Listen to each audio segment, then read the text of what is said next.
Bienvenue dans cet épisode hors série de Time to be Happy. C'est un peu plus difficile en ce moment de parler de bonheur et sûrement aussi de bien-être parce qu'on est tous confrontés du coup à nouveau à cette situation de confinement qui est particulièrement difficile évidemment d'être privé de notre liberté d'une certaine façon et aussi des plaisirs qu'on aime dans les sorties, dans la culture et autres, y compris évidemment le plus difficile c'est d'être coupé de nos amis, notre famille et nos proches. Alors, qu'est-ce que conseiller dans ce genre de situation? Je me sens un peu obligée d'une certaine façon de revenir sur le sondage qui a été réalisé par TTSO parce que l'état d'esprit avec lequel on aborde cette situation évidemment est clé pour se sentir au mieux ou essayer de trouver des solutions pour cultiver plutôt des émotions positives et en faire d'une période qui est difficile quelque chose qui est plus agréable. Et 83% d'entre vous ont répondu que vous êtes soit angoissé pour 30% ou pour 53% révolté. Et ce sentiment, cet état d'esprit, surtout si on parle de révolte, est évidemment très difficile par rapport au fait de créer ensuite du bien-être, et n'en parlant même pas du bonheur, mais c'est que quand on est très en colère contre une situation ou contre quelqu'un, donc si on tient responsable, ça peut être de dire je suis révolté contre les Chinois parce que ça vient de là, ou je suis révolté contre le gouvernement parce qu'ils ne sont pas pris de bonnes décisions selon moi. Et donc cette colère ou cette mobilisation de révolte peut, dans certaines situations, servir à quelque chose si on peut le faire, si on peut changer la situation. Évidemment, je ne dis pas que je comprends cette révolte, mais il s'agit de faire le bilan d'une certaine façon, de se dire est-ce que ça sert? Est-ce que je peux changer la situation avec cette révolte, avec cette colère? Est-ce que je peux me mobiliser pour changer les choses? Alors, par rapport face au Covid-19, c'est assez difficile d'imaginer et c'est aussi très difficile d'imaginer contre le gouvernement qu'on va aujourd'hui changer le confinement parce qu'on est révolté. Alors, c'est très facile de dire lâchez prise de votre révolte parce que si vous êtes en colère, vous êtes en colère. Mais en tout cas, ce que je veux vous dire aujourd'hui, c'est que ce point de départ rend très difficile la période. Alors, je vais quand même vous parler d'une étude parce que c'est un peu le concept qu'on a fait depuis le début.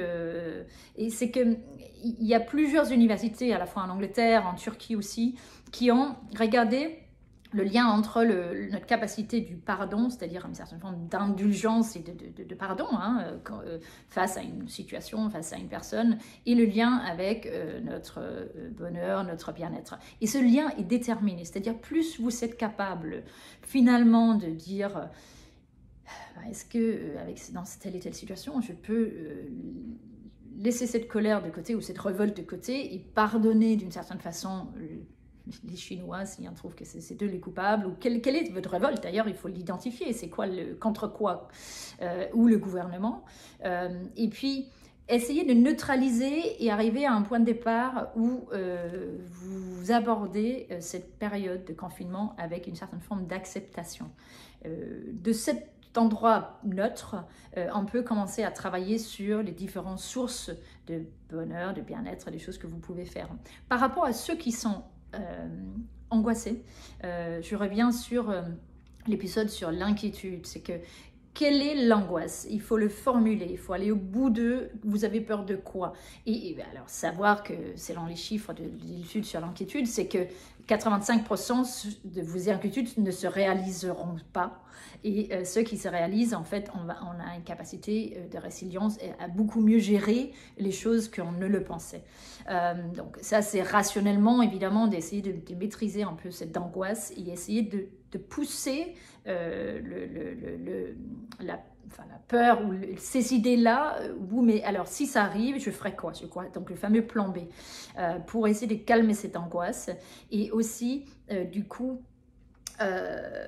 se dire que même si ça arrive, ça pourra bien se passer parce que je pensais à un plan B pour accompagner ça. Donc Révolte, angoisse, il y a deux méthodes pour essayer de calmer à nouveau, pour aborder cette situation avec en tout cas, de l'acceptation, peut-être sérénité, c'est un peu fort tout de suite, mais ça pourrait, enfin idéalement, ça sera ça.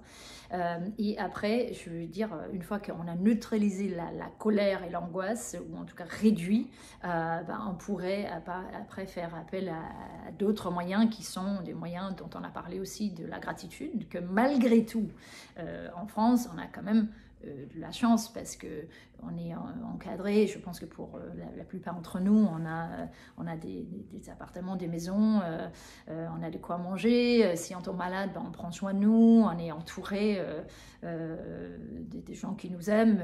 Et puis, globalement, si vous regardez, il devrait avoir quand même pas mal de choses dont vous pouvez être reconnaissant ou avoir de la gratitude malgré tout, malgré la situation.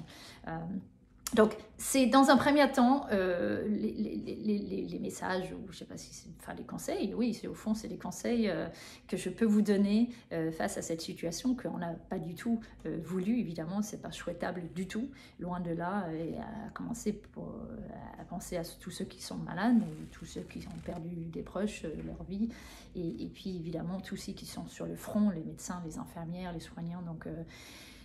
qui se mobilisent dans cette situation qui est effectivement sérieuse et grave pour certains. Donc, il s'agit avec solidarité aussi de faire face, et la solidarité et le lien avec l'autre est aussi une source de bien-être. Donc, c'est un autre moyen de mobiliser des émotions positives dans cette période difficile. Je vais terminer par dire prenez soin de vous, prenez soin des autres aussi. La générosité, la qualité de nos relations, je vous en avais parlé, c'est vraiment l'élément qui a le plus d'influence dans notre bien-être et notre bonheur. Donc, prenez soin de vous, prenez soin de vos proches, prenez soin de vos amis, et aussi ceux que vous ne connaissez pas, que vous croisez dans la rue. Et puis je vous dis à très vite sur TTSO.